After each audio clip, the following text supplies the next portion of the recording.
Stop the presses, I'm reviewing a new album. Yeah, that's right, a new album.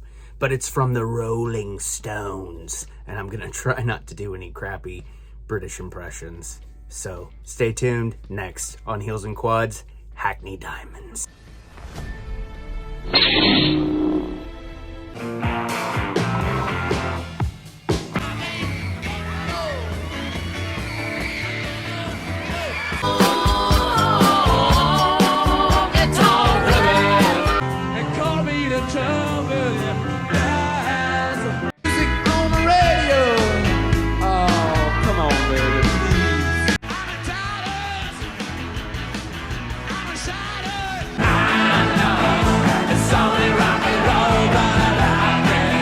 To say this up front, if you're expecting a bad review, go somewhere else, because overall this album kicks major ass. Now, I don't listen to a ton of new music traditionally. It's usually if my kids play me something or my wife plays me something in the car on Sirius XM. That's about it. Or, you know, she collects vinyl as well, so she gets a lot of newer stuff. But I'm traditionally, my rule is, if it came out after 1995, I'm not going to listen to it unless it's an older band putting out new material. I'll listen to that. But as far as like bands go, I don't listen to anyone that came out after 95, with a few exceptions. In my opinion, the Foo Fighters were the last good rock band to come out. That's just my opinion. I could be wrong. That might not be your thoughts, but it's mine. So if you like what I'm doing here, subscribe, like, comment down below. Tell me where you found the channel. I'm doing a giveaway at 1,000 subscribers. Let's get into it. The new release from the Rolling Stones, Hackney Diamonds. With the first song and the first single, Angry. I watched the live stream when they announced the album, even though we all knew it was coming. They also premiered the video, so it was the first listen, really. I immediately loved it. It's refreshing for a band like the Stones to put out new, good music. That still gives you a classic vibe, and this song definitely accomplishes that. Get Close, the second song. A nice mid-tempo rocker, the guitar riff is soothing, and the chorus gives you kind of that mid to late 90s alternative feel. Plus you get Elton John on piano, and a lovely sax solo from James King. Depending on You. This one is more of a partial acoustic slow jam.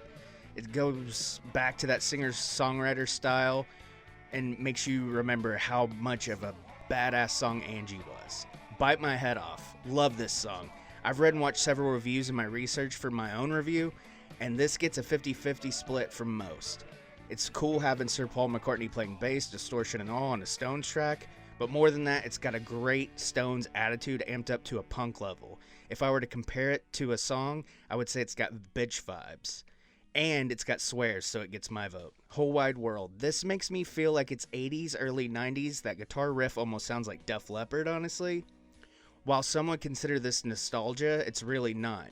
Mick sounds so rejuvenated, and it's singing with his balls. Dreamy Skies. That opening steel guitar makes me feel like I'm walking down Beale or Bourbon Street. Mick Needs a Break. Such a cool new bluesy song that's what this album is all about. Getting back to the band's roots, but vibing through their whole catalog of amazing albums. Mess It Up. This is the first of 2 tracks we get the late great Charlie Watts on drums.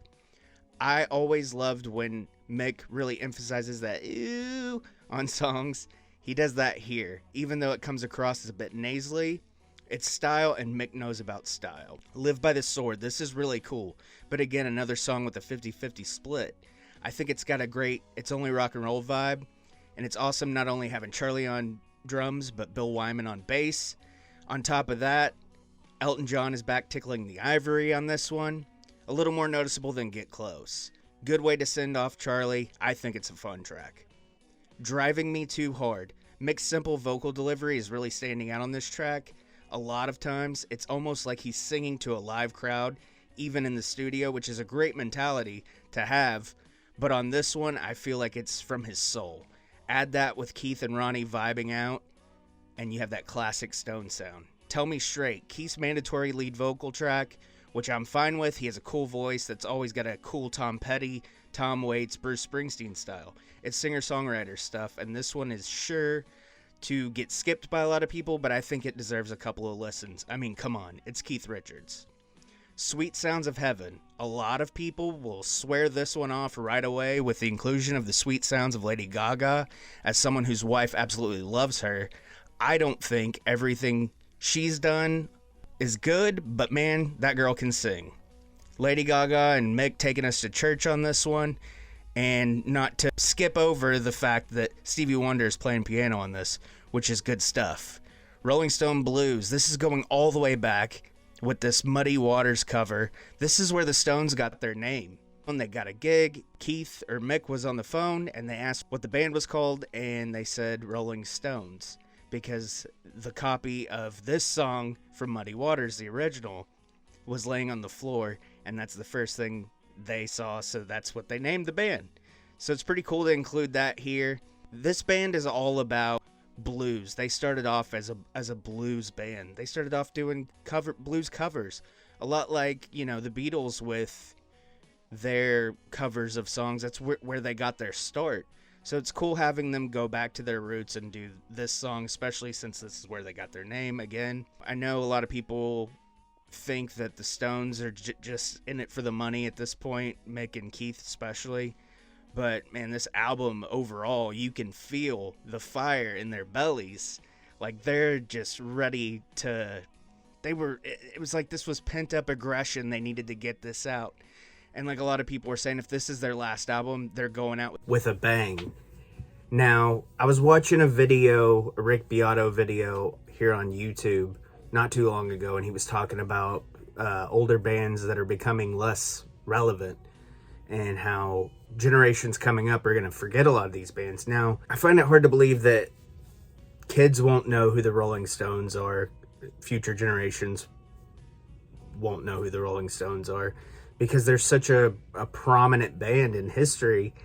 And history, I mean, Rolling Stones is a band that you would learn about in school even, or they should be anyways, especially like in music class or choir or even band. You know, he was talking about how the Beatles are becoming less relevant and Guns N' Roses and AC/DC, and that's a lot has to do with the fact that they block their music on YouTube and in videos of people doing stuff like this, like reviewing albums and discographies and, you know, their catalogs, or even just a single song. While I disagree with a lot of that they'll become irrelevant, it's scary because even people my age, I'm 36, I shouldn't still like this music.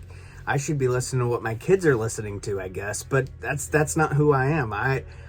I love the music I grew up listening to, what my parents listened to. I never really got into newer bands. The music today, I just don't understand it. I'll listen to it. Like if my kids play me something, I'll listen to it. Typically, I won't like it, but I'll listen to it for them. And same goes with my wife, who I mentioned. You know, she loves Lady Gaga. She loves Adele. And they're great singers. I don't love everything they do, but I get it. Like, it's about the vocal and the content and the lyrics. Yeah, it's great. But, like, I don't listen to Taylor Swift. I'm not listening to, you know, whatever big country artist is out, like a lot of people that we know. It's kind of scary because I've mentioned this before. I don't know if it was in a video or a live or just on social media, but I think it's funny that I'll see a band or an artist that's coming to town and wondering how they're playing a major arena because I've never heard of them. And like, oh, they must have, you know, a big song out if they're already playing a major arena. And come to find out, you know, they're 10, 15 years old and I don't even know who they are. That's on me because I guess I'm just so picky with what I spend my time listening to.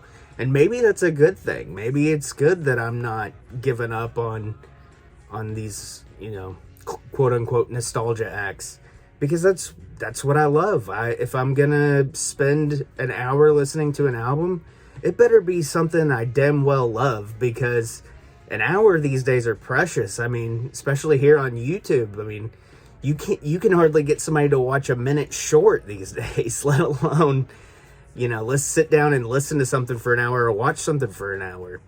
But if you like what I'm doing here, make sure you subscribe, comment down below. Tell me where you found the channel. Tell me why you subscribed.